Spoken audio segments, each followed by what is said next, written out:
¿Qué tal? Bienvenidos a esta nueva sesión a nombre de su doctorante Marco Tulio Cisneros y del Colegio de Empresarios. Es un gusto tenerlos por acá de nuevo. Esta sesión la vamos a dedicar a los consumidores y a los productores, a la oferta y la demanda. De la misma manera tenemos nosotros que pasar por el mercado. Vamos a mencionar algunos mercados que existen en una sociedad capitalista y vamos a aterrizar todo esto en el flujo circular, tanto de las mercancías como de los factores. Ese es un tema muy interesante que deja mucho para la discusión y esta vez lo vamos a tratar. Entonces, sean ustedes bienvenidos a esta nueva sesión, Futuros Mercadólogos, y comenzamos. Los puntos que vamos a desarrollar son 4, más bien son 5. Las razones de la economía, consumidores y productores, oferentes y demandantes. Llegamos al mercado de bienes y de factores y aterrizamos en el flujo circular de las mercancías y del ingreso. Este tema es muy trascendente, sobre todo en la vida de un país, porque permite dilucidar hacia dónde se va el ingreso, hacia dónde se va la producción, qué es lo que se hace, inclusive hasta con el ahorro. El ahorro se va por una vía y el consumo se va por la otra. En ese sentido también habría que incorporar ya algunas pequeñas ecuaciones de macroeconomía básica para que se pueda entender mejor el flujo de esas mercancías y de esos capitales. Bien, llegamos entonces al objetivo particular. Al concluir la unidad, el alumno conocerá y comprenderá los principales problemas económicos, así como los instrumentos de la macroeconomía.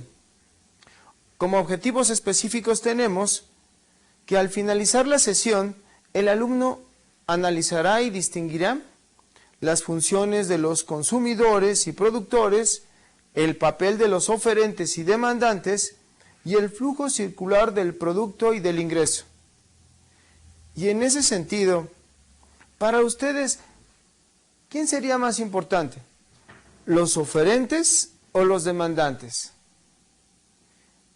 ¿Los consumidores o los productores? Al finalizar, vamos a poder responder a esa duda, a esa pregunta. ¿Quién de los dos es más importante? Porque habría que considerar que en la teoría macroeconómica, unos se van por el lado de la oferta y otros se van por el lado de la demanda.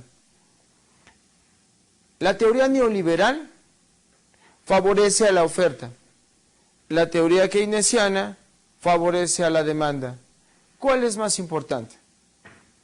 Vamos a dar elementos para contestar a esa gran interrogante que ni siquiera los economistas nos podemos poner de acuerdo. Iniciamos entonces con el tema 1.5. ¿Cuáles son las razones que nos mueven para producir? ¿Cuáles son las razones para una economía como la mexicana?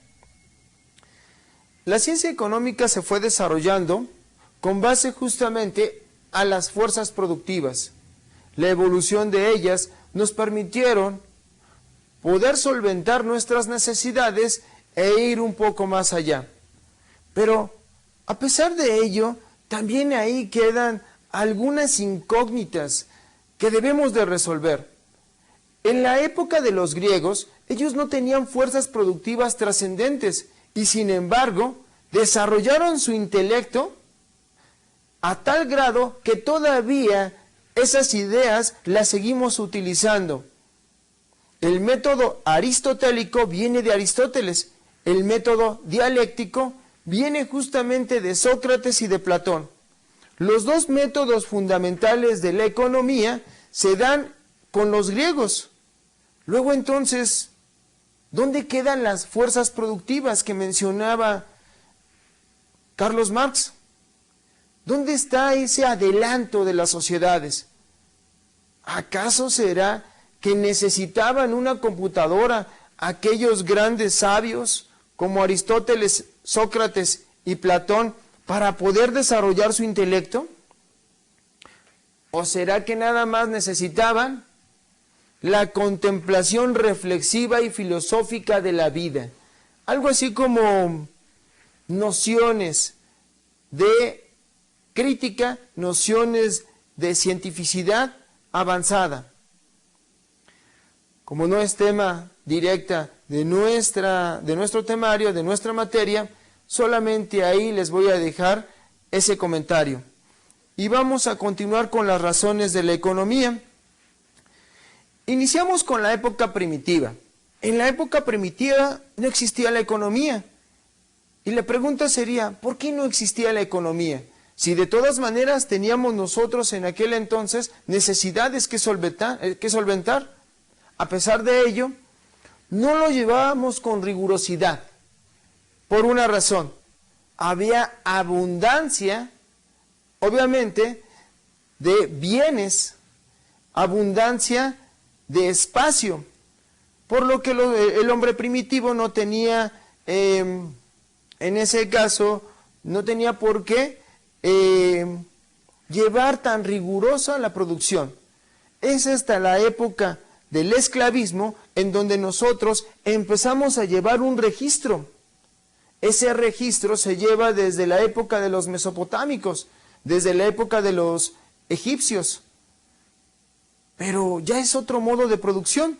Cuando estamos hablando de un modo de producción esclavista, es cuando ya estamos nosotros planteando clases antagónicas. Cuando estamos en la época primitiva, no hay clases antagónicas. Todos son iguales y no existe la propiedad privada. Tal vez ahí exista la respuesta de por qué no hay economía en la época primitiva y por qué sí hay economía ya en la época esclavista. Pero nuestra ciencia arranca con el modo de producción capitalista. La producción material se torna fundamental, rezagando el aspecto espiritual, cultural y humano que tanto desarrollaron los griegos. Es con la época entonces capitalista en que las fuerzas productivas logran un avance tal que ponen en peligro además todos los sistemas del mundo. Esos sistemas son tres fundamentales. Son dos los que nosotros contemplamos, y es el sistema social y el sistema natural. Cuando tenemos un avance tan grande en las fuerzas productivas, podemos arrancarle a la naturaleza cada vez mayor, digamos que mayores pedazos, ¿no? Podemos nosotros extraer más petróleo, podemos extraer más minerales. De la misma forma, en el sistema social, con estas nuevas fuerzas productivas, podemos intensificar la labor de los obreros. Lo que antes hacía 10 obreros, ahora solo lo hace 1. Un ejemplo es esto, el Internet. Puedo llegar a ustedes y puedo llegar a miles de personas con base a este experimento hacia los 50 y ahora ya una realidad a nivel mundial. Clases de macroeconomía con un solo profesor. Bien, eso es a grandes rasgos las razones de la economía. Y para terminar este apartado, podríamos nosotros nada más plantear las fases o los modos de producción rápidamente. El primer modo de producción, ¿cuál sería? El modo de producción de la comunidad primitiva. Después nos vamos al esclavismo. Le sigue el modo de producción feudal y el asiático o despótico tributario. Recuerden que ese modo de producción es el que se desarrolló en estas tierras. Y se desarrolló a la par que el modo feudal en Occidente. Después de estos dos, pasamos al modo de producción capitalista. Y en el modo de producción capitalista también se sitúa otro modo de producción que le llamamos socialista. Hacia 1917, con la revolución primero menchevique y después bolchevique, logra Rusia cambiar su modo de producción de uno semifeudal, de uno capitalista, a uno socialista. Y en un año. Es impresionante eso en la historia.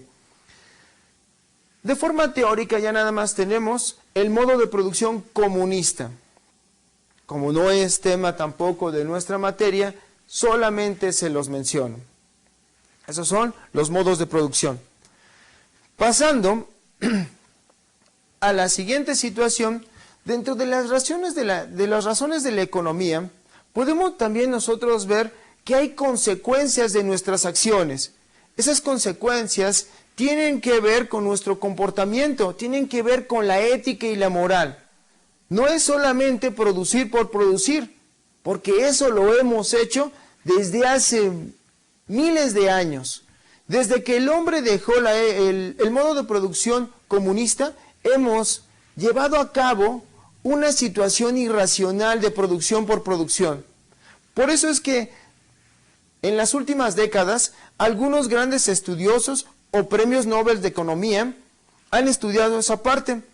Uno de ellos es Amartya Sen. Este es un bengalí, un hindú, que habla sobre ética y economía. Pero no solamente habla sobre ética y economía, sino también da aportaciones trascendentes acerca de la pobreza y la hambruna. ¿Cómo a pesar de que nosotros tenemos la capacidad de poder solventar las necesidades de todo un planeta, por qué existen más de 200 millones de personas con hambre en la línea de pobreza? En México también es gravísima esa situación. Amartya Sen mencionaba que el hambre no es por falta de los alimentos. Él decía que era por falta de la inadecuada distribución de los mismos. Hace apenas algunos años teníamos superávits de producción de alimentos. Jamás en la historia de la humanidad habíamos tenido tal cantidad de alimentos. Y sin embargo, jamás habíamos tenido tal cantidad de pobres o personas con hambre. Esa es una incógnita que también tendríamos nosotros que resolver. Y uno podría pensar, ¿nos corresponde a nosotros algo de esa culpa de esas personas que están ahorita sin un pedazo de pan? Tal vez podríamos nosotros hacer algo. Por el otro lado, también mencionaba Amartya Sen el futuro del bienestar o del estado de bienestar. El estado de bienestar era aquel estado que se comprometía con la sociedad. Entonces había una paridad. Recuerden que el Estado se conforma después de la Revolución Francesa, y en ese momento que se instaura el Estado capitalista, firmamos un contrato. Ese es el contrato social que planteaba Juan Jacobo Rousseau. Nosotros delegábamos nuestra libertad, delegábamos parte de nuestro ingreso al Estado, y el Estado entonces nos retribuía con leyes, con protección, con seguridad, con condiciones favorables para el desarrollo humano. Pero, ¿ese contrato social seguirá vigente o nada más lo planteamos hacia el principio del Estado capitalista y poco a poco se fue diluyendo? Se rescata ese contrato social hacia los 50, los 60, todavía en los 70. Pero hacia los 80 se da un vuelco, se da un cambio, y ya no se admite un estado de bienestar, un estado que intervenga en la economía. Es ahí donde dicen los monetaristas que el Estado debe de separarse de esas funciones y dejar que el libre mercado reaccione. En ese sentido, Amartya Sen decía que la mayor aportación de la humanidad es justamente un Estado que se comprometa con el ser humano para elevar el bienestar del mismo. Esa era la mayor aportación de la humanidad, ya sea en un modo de producción esclavista, modo de producción socialista, modo de producción capitalista. Yo creo que eso es fundamental, porque de esa manera podríamos nosotros tener leyes, podríamos tener protección, podríamos tener condiciones para la vida. Cada uno de los modos de producción tiene sus pros y sus contras, pero yo creo que lo fundamental tiene que ver con el Estado, aunque también el modo de producción comunista ya establece que el Estado no es importante. Esas son algunas de las razones de la economía que son muy interesantes, y para terminar con estas razones de la economía viene la empresa socialmente responsable, un concepto que a ustedes como futuros mercadólogos o como futuros empresarios les va a ayudar, o ya empresarios, les va a ayudar muchísimo, porque entonces ustedes también se tienen que comprometer no solamente con la ganancia, también con sus trabajadores y también con el medio social y el medio natural que los envuelve. Esa es una empresa socialmente responsable. Y de la misma manera, se toca con el desarrollo sustentable, porque ustedes no pueden irse de forma lineal hacia la ganancia y hacia el beneficio material, sino que también tendríamos que analizar de dónde estamos sacando la materia prima para producir y cuál es el efecto que le estamos ocasionando al medio ambiente. Un ejemplo muy claro es cuando producimos una carretera. Si alguno de ustedes tiene una empresa o trabaja en una empresa constructora, cuando nosotros trazamos una carretera, nos imaginamos que tenemos el derecho de paso. Podemos hacerla, podemos plantearla, inclusive hasta con un helicóptero a veces lo trazamos y vemos en perspectiva cuál es el camino más corto de una ciudad a otra. Pero no planteamos que alrededor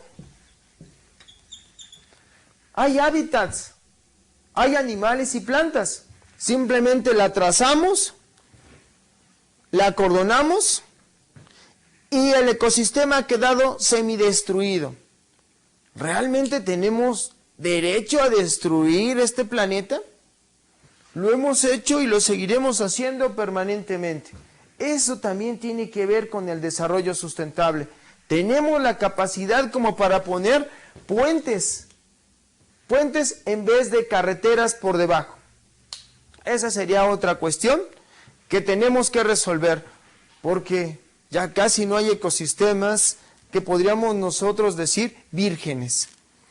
El último tema, lo voy a tocar rapidísimo, es la entropía. Los niveles de pérdida de energía que tenemos nosotros al producir. Antes de lograr este desarrollo espectacular de las fuerzas productivas, la madre naturaleza era sabia. ¿En qué sentido? En el sentido de que todas las reacciones, procesos que realizaba tendían a un nivel de pérdida de energía o de entropía tendientes a cero. Cuando nosotros logramos tener la sapiencia, el conocimiento y el poder, ¿qué niveles de entropía tenemos? Y resulta que esos niveles de entropía son tendientes al 90% de la pérdida de energía. No la recuperamos. ¿Por qué no hemos aprendido, como la madre naturaleza, a que todo lo que nosotros realicemos se pueda incorporar otra vez al proceso?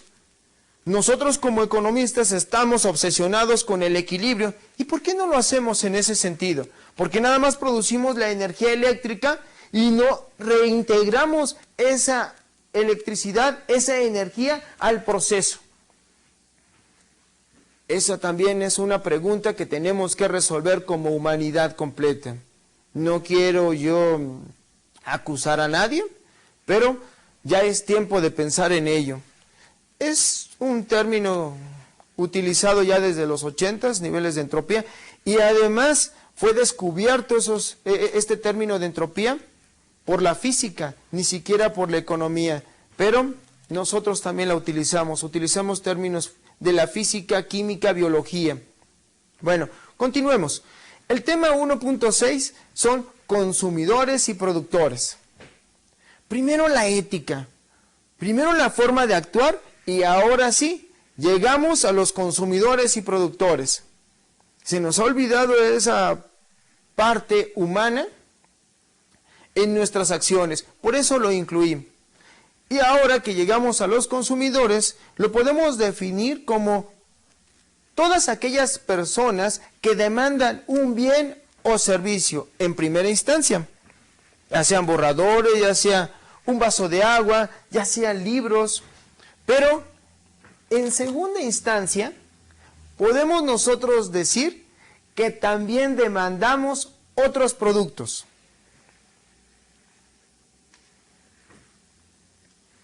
Esos otros productos o servicios tienen que ver con los factores económicos.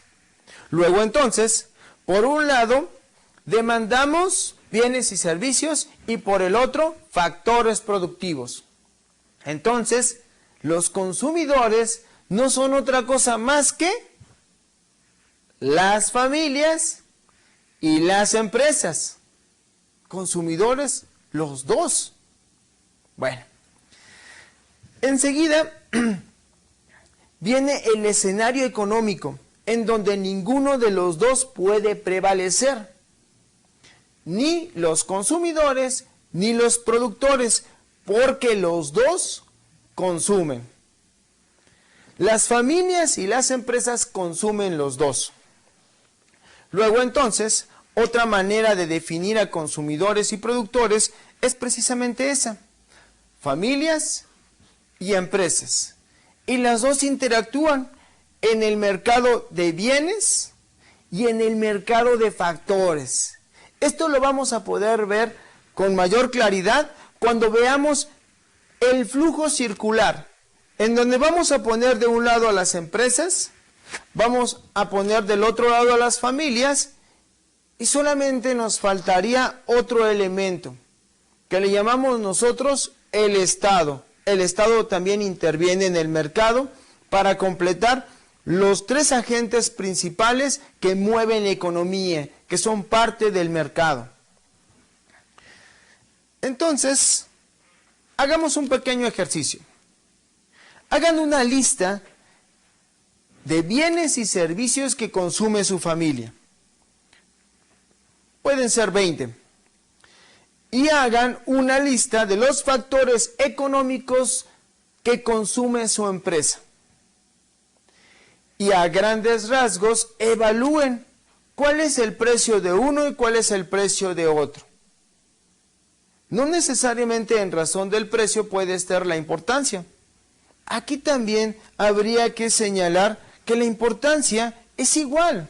Reitero que es igual entre familias y empresas.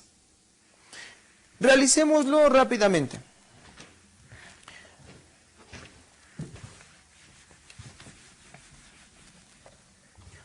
Por un lado, entonces, vamos a poner lo que consumen las familias. Y por el otro, veamos lo que consumen las empresas.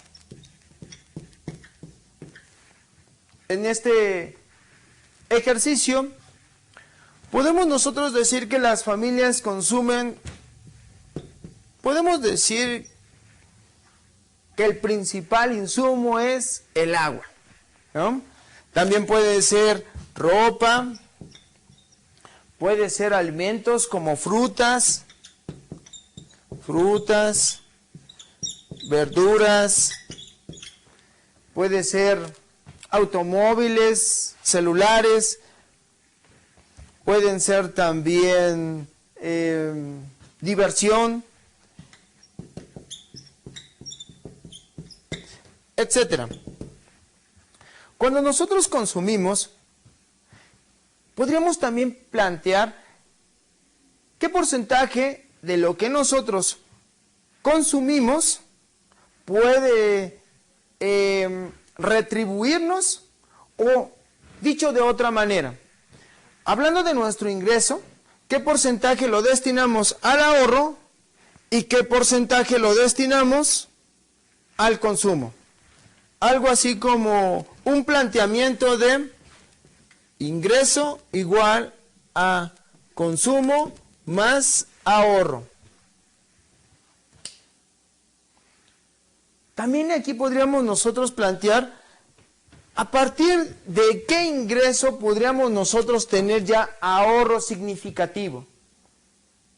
En la actualidad, un ingreso rayando en el salario mínimo, creo que no podría ahorrar.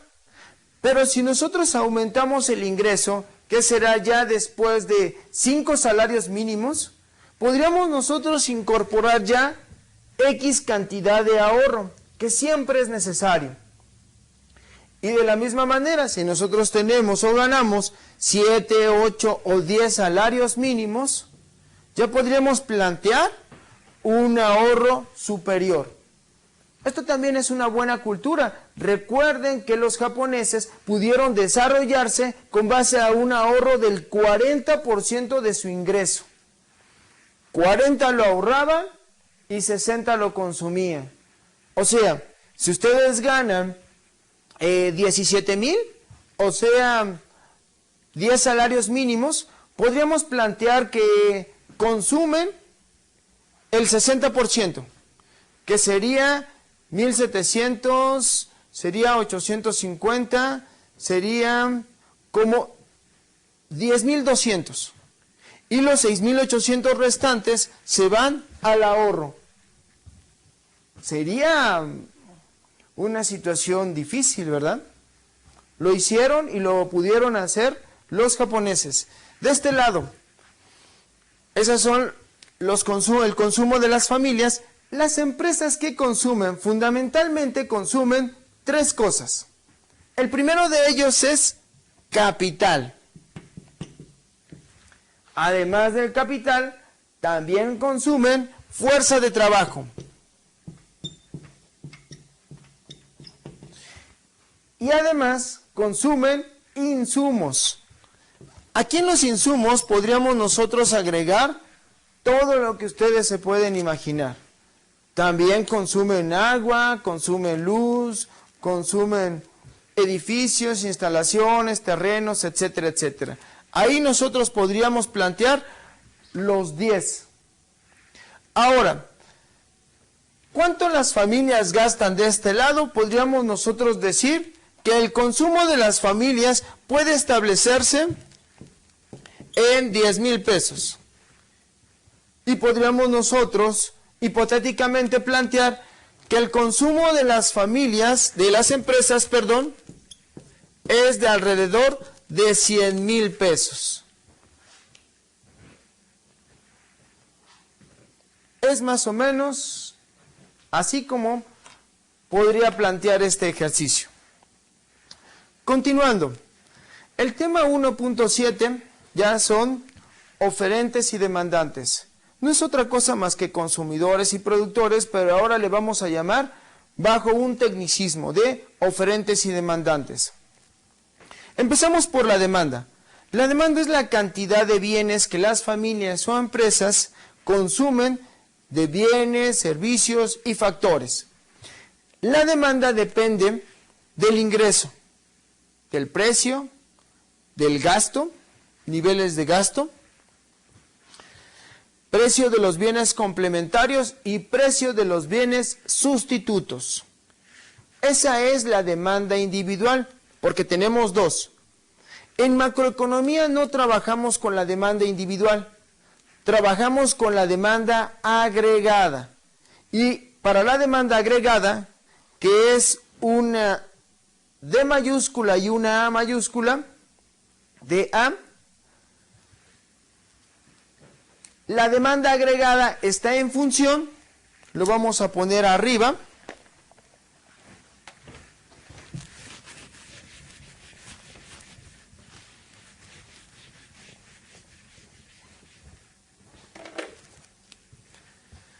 Ponemos entonces el término demanda agregada. Y esta demanda agregada está en función no solamente del precio, del gasto, del nivel de precio-gasto, del precio de los bienes complementarios, del precio de los bienes sustitutos, sino también está en función del ingreso, de la distribución del ingreso y de la población. Pero aquí nos falta uno. Efectivamente, esta distribución del ingreso es a nivel general, pero nos falta también a nivel individual. La demanda agregada depende de estos 7 componentes. Pero, ¿qué es un bien complementario y qué es un bien sustituto? No voy a profundizar en ese tema porque son conceptos de microeconomía, pero sí podemos nosotros decir que los bienes complementarios son aquellos que tenemos que consumir cuando nosotros compramos un artículo en específico. Por ejemplo, un automóvil. Un bien complementario pues serían las llantas. Otro bien complementario y fundamental es la gasolina. En cambio, los bienes sustitutos es cuando nosotros planteamos sustituir uno de los bienes que nosotros consumimos. Si en un determinado momento a nosotros nos gusta el café y por X, Y o Z el café aumenta su precio, podríamos nosotros sustituir el café por una buena taza de té o por una taza de leche o chocolate. Esos son los bienes sustitutos. Casi todos los bienes tienen sustitutos, aunque no necesariamente sustitutos perfectos. Es simpática la situación en la realidad cuando nosotros vemos 2 hamburguesas. Cuando nos dicen hamburguesa de X marca, bueno, decimos nos gusta. Pero cuando decimos hamburguesa de otra marca, ya nada más por la marca, sin haberla probado, estoy seguro que ustedes ya plantean grandes diferencias, ¿no? Sin mencionar, obviamente, ninguna de las marcas. Solamente las tienen en la envoltura. Y ya hay diferencia, ¿no?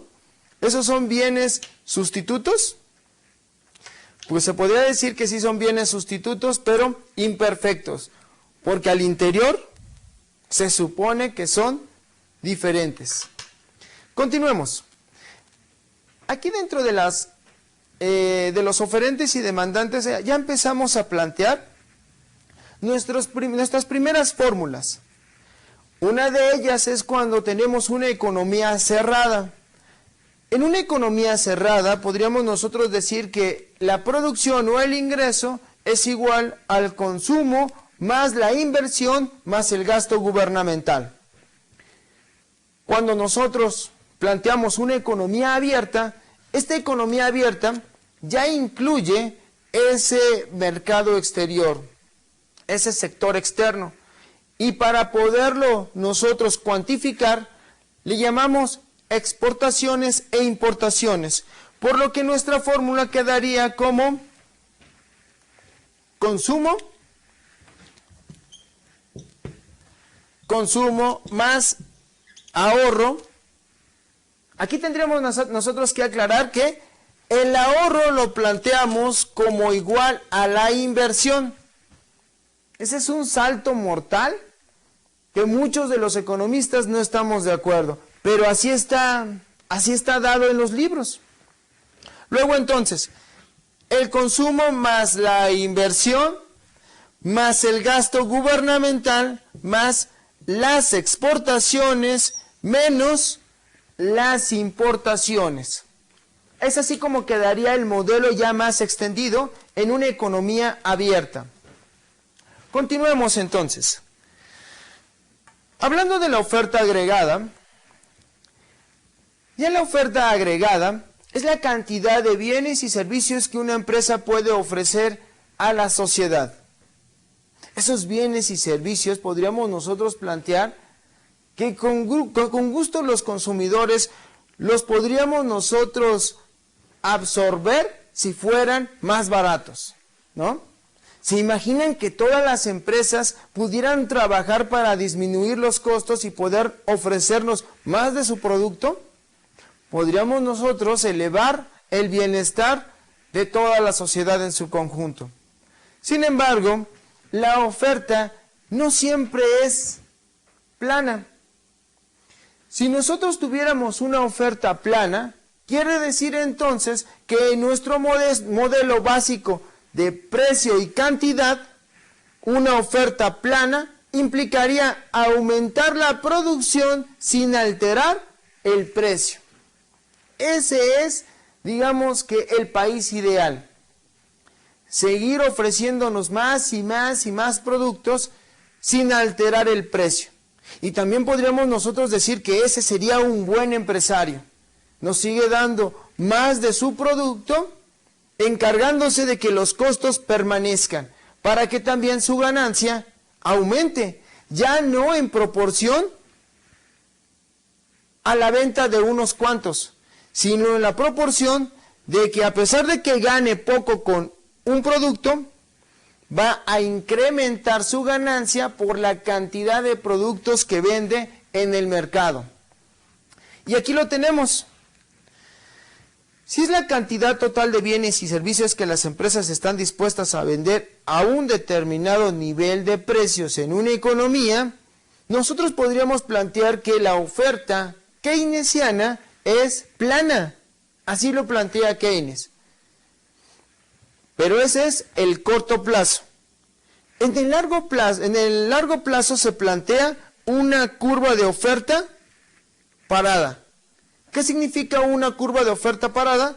Que los productores, en vez de ofrecernos más producto, se estanca el producto. Más bien, lo que van a hacer es aumentarnos el precio porque han llegado al límite de su producción. Es cuando nosotros planteamos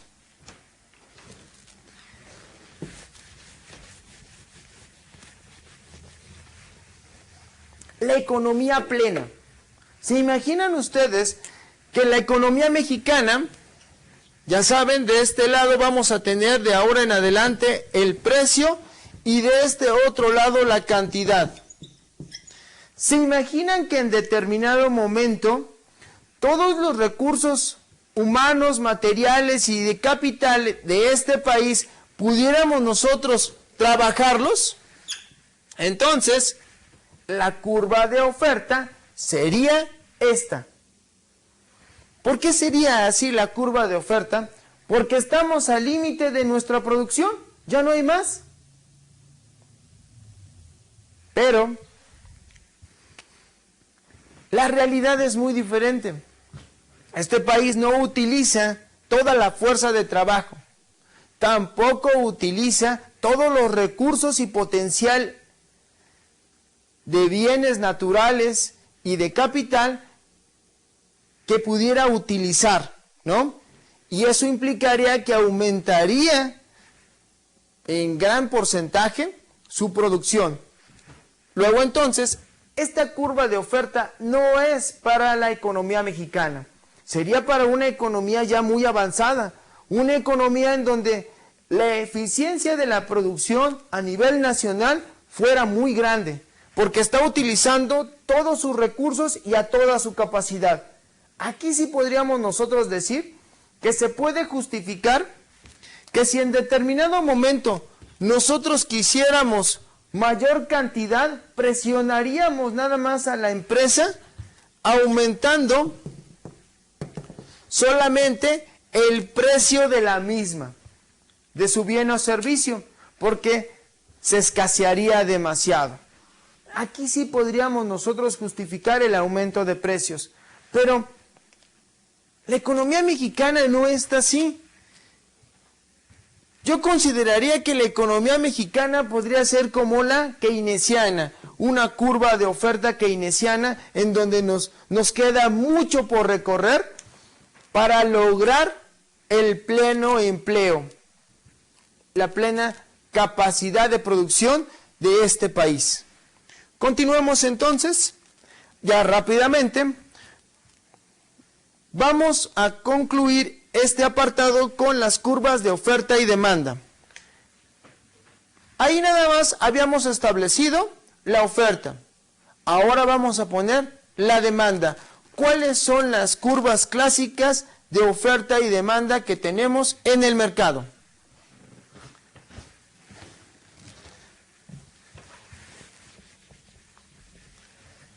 Este modelo lo vamos a seguir utilizando. Sería bueno que lo estudiaran. Esta entonces sería una curva de oferta a mediano plazo.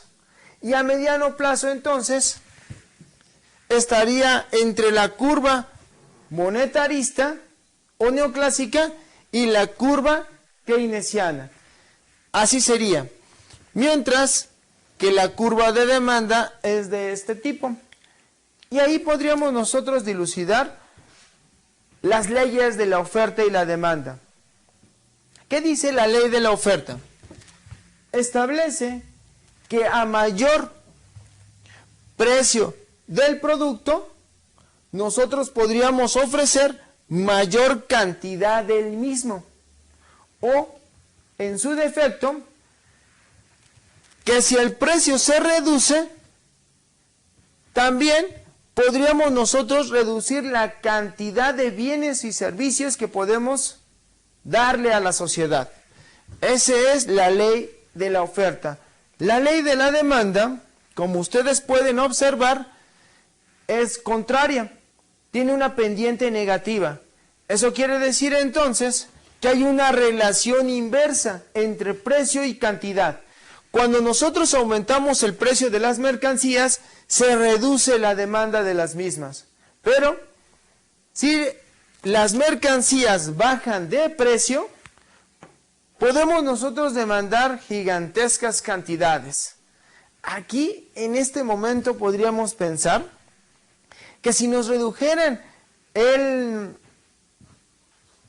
precio del agua, realmente podríamos nosotros llevar esa demanda hacia el infinito. Porque uno de los aspectos en los cuales no estoy muy de acuerdo con mis colegas economistas es cuando hablan de necesidades ilimitadas. Yo no creo tener una necesidad mayor de la que mi cuerpo en este momento me está pidiendo. Un trago de agua y es más que suficiente. ¿Por qué tendría yo que plantear la acaparación de los mantos acuíferos de esta región o poder manipular el cauce de un río a mi favor? A mí me parece que ahí raya en otras situaciones. Pero bueno, vamos a continuar. Los oferentes y demandantes, o las curvas de oferta y demanda, sus conceptos, también lo podemos nosotros plantear en una tabla. Y en una tabla quedaría como precio, cantidad demandada y cantidad ofrecida. Este puede ser un excelente ejercicio para ustedes, para poder establecer el equilibrio del mercado, en donde se cruzan las curvas de la oferta y las curvas de la demanda. Y todo eso también se puede plantear a partir de la ecuación de la recta.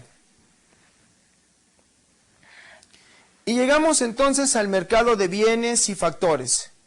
Por un lado entonces tenemos mercado de bienes y por el otro tenemos el mercado de factores. Esos mercados de bienes y de factores son dos de muchos mercados que tenemos. También podemos tener mercados a corto y a largo plazo. También podríamos nosotros tener mercados locales, nacionales, regionales o internacionales. Hay diversos tipos de mercados. También hay mercados en competencia perfecta o imperfecta. Son como 8 tipos de mercados. Son unos cuantos de los que existen. Y llegamos entonces al equilibrio en el mercado de bienes. Y planteamos el equilibrio porque de un lado está la producción y por el otro lado tenemos la demanda. O sea, demandamos nuestros productos, demandamos alimentos, demandamos educación, pero en el momento en que la producción cruza con la curva de nuestras necesidades, en ese momento tenemos el equilibrio. Y para establecer el equilibrio de los factores, podríamos utilizar uno, el mercado de trabajo. En el mercado de trabajo, nosotros podríamos establecer el equilibrio entre el empleo y los salarios. Por un lado tenemos la oferta de trabajo y por el otro lado tenemos la demanda de trabajo. Ahí, ¿quién ofrece y quién demanda? En el mercado de trabajo, quien ofrece somos las familias, quienes demandan son las empresas. Y entonces, aquí podríamos nosotros plantear el equilibrio en el modelo keynesiano. En el modelo keynesiano planteamos un paro involuntario. En el modelo neoclásico podemos nosotros plantear un paro involuntario. Y llegamos entonces, ya casi al final de nuestra sesión, para establecer el flujo circular del producto y del ingreso. Quiero que observen que de un lado están las empresas, del otro lado están las familias y está el Estado en medio. Algunas veces también ponemos el Estado arriba. Por otro lado, aparecen tres mercados. El mercado de bienes y servicios o productos, mercado de factores y le incluimos otro, el mercado financiero, el mercado de capitales y de dinero. Ese mercado, tal vez lo podamos ver un poco más adelante.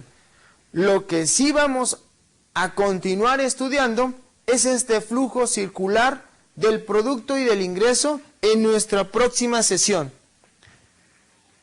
Bien, resumamos. En la primera parte de nuestra exposición pudimos estudiar las razones de la economía desde el ángulo de la ética. Enseguida pasamos a abordar el tema de los consumidores y productores, para pasar a estudiar a los oferentes y demandantes, viendo también diferentes tipos de mercado que tenemos en la sociedad capitalista. Y finalizamos trabajando un poco con el flujo circular de las mercancías que ofrecen las empresas y de los factores que ofrecen las familias. Termino entonces con unos cuestionamientos. La teoría establece que en el mercado actúan consumidores racionales. En la realidad cotidiana, ¿puedes observar dicho planteamiento? ¿Somos racionales? Por otra parte, la capacidad de producción con la que el hombre ha permitido viajar a la luna, viajar al espacio, ¿ha sido racional en cuanto al ámbito productivo? Y por último, en su actuar económico, el hombre establece relaciones y acciones que dejan consecuencias positivas y negativas, sin ser su objetivo principal. A eso le llamamos externalidades. ¿Qué tipo de externalidades encuentras en el accionar de la economía capitalista? Encuentra entonces externalidades positivas y negativas. Algunas fuentes de información que les pueden ayudar.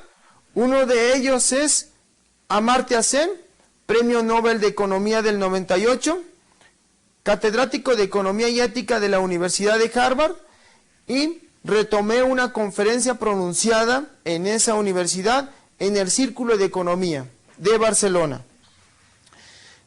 Algunas páginas de demanda agregada y algunos sitios económicos.